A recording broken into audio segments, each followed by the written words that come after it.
Welcome back to the Now Morning Show. It's 18 minutes past the hour of 7 o'clock. Our next conversation, we're speaking about the UWI and the Student Life and Development Department. Joining us this morning in studio is Dr. Jacqueline Huggins, the manager of the Student Life and Development, also known as the SLV Division of Student Services and Development. Good morning, Dr. Huggins. Good morning. Thank you to be here. It's wonderful to have you here with us on the show. Thank you for joining us. Before we get into the crux of our conversation, let's speak a little bit about the UWI and your experience. We were speaking off air. You've been there for 2 decades, yes, 20 years, and I'm sure that you've definitely seen the evolution, especially in the context of those who are differently abled. Can you walk us through that? Right. So when I started as a research assistant dealing with disability. And definitely, when I started, there was a department, but that department only dealt with disability, persons with disabilities, and how we interact with them. The numbers were low. Yeah.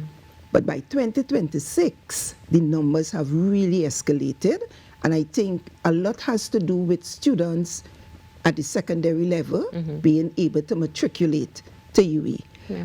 And in having more students, the university decided we have to find ways of supporting these students with disabilities. Yeah. And therefore, our department just grew in terms of the services that we provide and in terms of how we interact with different types of disabilities. Before, we mainly had physical disabilities. Now we have mental, we have learning disabilities, we have physical, we have sensory, the whole gamut. No, I'm glad you mentioned that, because one of the first things that does come to many people's mind is a physical aspect. So you think about, for example, ramps, access to buildings. But as you just said, there are a wide range of disabilities that many of us live with every single day. So let's talk about some of the services and accommodations that are available now at the UWI for students. Right. So definitely in terms of the environment, there has been a lot of retrofitting, because when the university was built, we didn't really cater for persons with disabilities. So there's a lot of retrofitting where we have had to put in ramps, elevators, signs. So for instance, persons who are blind, we now have braille on doors and different parts of the university. My department, in 2016, we purchased an accessible shuttle. Before, we had shuttles that anybody else would use. Now we are specific in terms of taking our students with physical disabilities around the campus. When we look at within the classroom, we have had to do a lot of sensitization of academic staff. So we have a department that provides the Center for Learning and Teaching that provides training for our lecturers so they understand how to interact with persons with disabilities within the classroom. So therefore, when you present, you have to remember there's a diverse group in front of you in terms of how you do what you do. We have some lecturers who from days of old, so they have had to learn how to interact with anybody within their classroom. In terms of my department, now, although we provide support for any student on the campus, we focus on our students with disabilities. So we provide support where a student will present a medical that indicates these are my conditions, because we have some students who may have more than one. And these are the accommodations that I need. And therefore, we then look to intercede and to see how best we could provide support. So, for example, exams.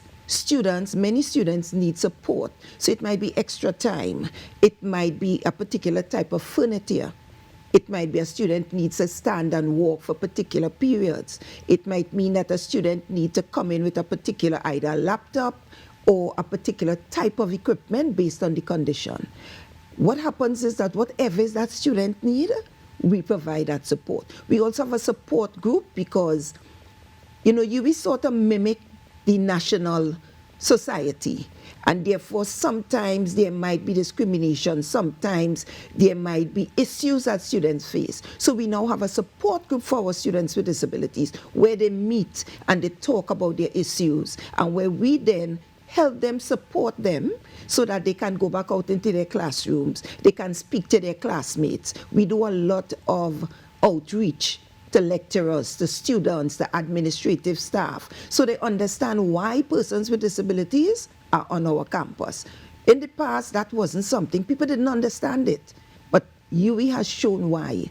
persons with disabilities must be included. It is their right to be on that campus, and therefore it's UWI's right, once they matriculate, to provide the type of support. So whatever is that student need, we find a way to meet that need. Now, I mean, from what you just shared there, the inclusivity that UWI prides itself in is demonstrative. And it's good to hear this because it shows that the support system is there within the institution itself. Also, of course, one would say from the student body, the teaching body, critical because parents want to have that confidence in sending their student. But what about the policy framework? Because, I mean, all of this couldn't happen without having some sort of policy framework in place at the SL. Right, certainly. So the St. Augustine campus, we had a policy since 2007. However, in 2023, the management of the university, not only St. Augustine, came together and decided we're going to have a one UWI policy. And one of the major things about that is that a student with a disability can leave St. Augustine and spend a semester at Cave Hill, and they will still get their accommodations. So there's a policy that indicates this student cannot be discriminated against. Whatever is in need of this student, whether it's in the classroom, whether it's on the compound, whether it's at another campus, it must be presented. So we have that policy. The new policy, however, we're still to roll it out, but we still work with our policy. Our health services unit, they also have a policy in terms of how you present your medical. Within the classroom, we would send letters of support to lecturers so they know that they have to follow the policy. Once it has been approved, it must be followed. So we have that policy that really looks at how we do what we do and when we do it. The policy also follows the national policy that kind of guides us, what we do and how we do it. However, we are still waiting for legislation so that when we have that, it will have more teeth. Yeah. You know? But definitely, we have always worked with a policy, and we continue to do that. So you have campus equity and you have this policy, but one of the things also you would have mentioned a little bit earlier is the fact that there is training that takes place for the teaching body, and I'm sure for students as well, awareness. Yeah. But what about the fact that, of course, this is something that's evolving? We mentioned, 20 years ago, we would have seen far more attention paid to physical disabilities and fitting out buildings. But now, we see the continued change. How is the UWI ensuring that the training and accommodation evolves as the times evolve? Right, so staff, so for instance, I would therefore attend conferences and get a sense of what's happening. We also work very closely with organizations of and for persons with disabilities because they are the ones to say to us, this is what must be done. We also have the Center for Teaching and Learning, and they are very good in terms of keeping up to date with how it should be done to ensure there's inclusion within the classroom. And in my department, we also go out and do outreach. So wherever we have orientation, we are out there speaking. This is what happens. So lecturers are aware. Our staff also do some webinars. We do training. We always have training because the face of disability has changed. So for instance, after COVID, you found that many students now needed more hugging, more taken care of. Persons with mental challenges, before they wouldn't come out as much because there's always this care, but now they're out there. So we also have a counseling department that also assists with that. So whereas in my department, we may not be able to deal with that issue, we refer them to the counseling department. So what we do, we have partnerships. So what cannot be dealt with in my department is going to be dealt with in another department. So Dr. Huggins, we see that everybody, of course, works together to ensure that there's that continued cohesion and also that necessary outreach as and when is needed. Now, let's move a bit to the administrative part of this, because at the end of the day, depending on the type of different ailment or disability the individual has, it could then give different timelines. When it comes to enrolling at the UWI, are there different timelines put in place for those who are disabled? Right, so once you have a disability, you register. and it goes to our admission. So admission department will have their own way of dealing. Priority is given to persons with disabilities. We no longer have the long lines because you do what you do online. But if you have an issue and you need to come on campus, you come to the admissions department. And they will then guide you in terms of what to do, how to do it, when to do it.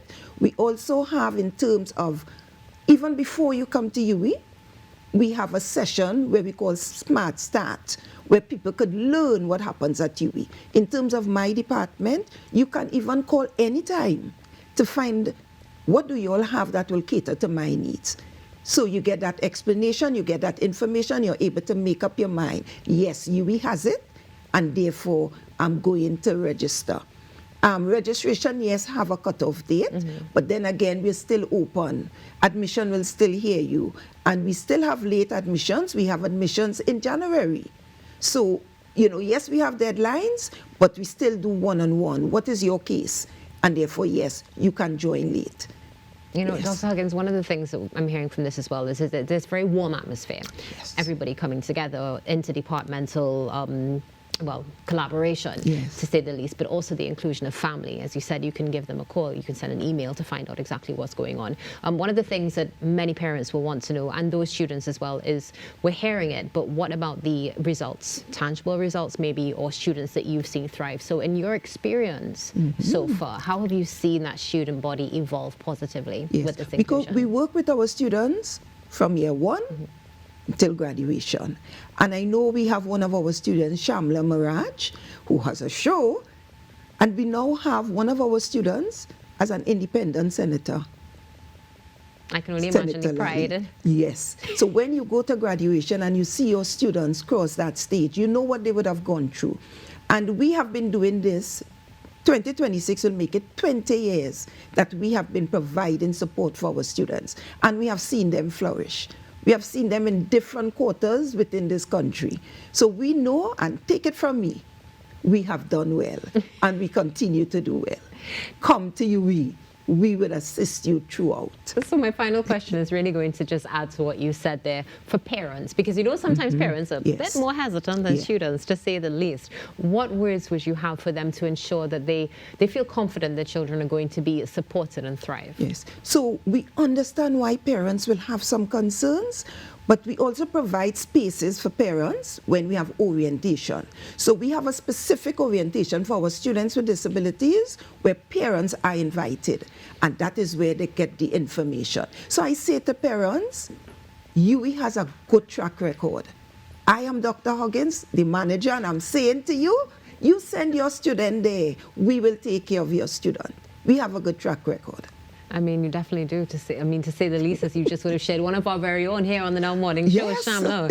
And of course, an independent senator. Yes. So many great things coming out of the UWI. I can only imagine the pride you also feel seeing the evolution from 2005 until now, and the fact that we know in the future things are only going to get better. Definitely.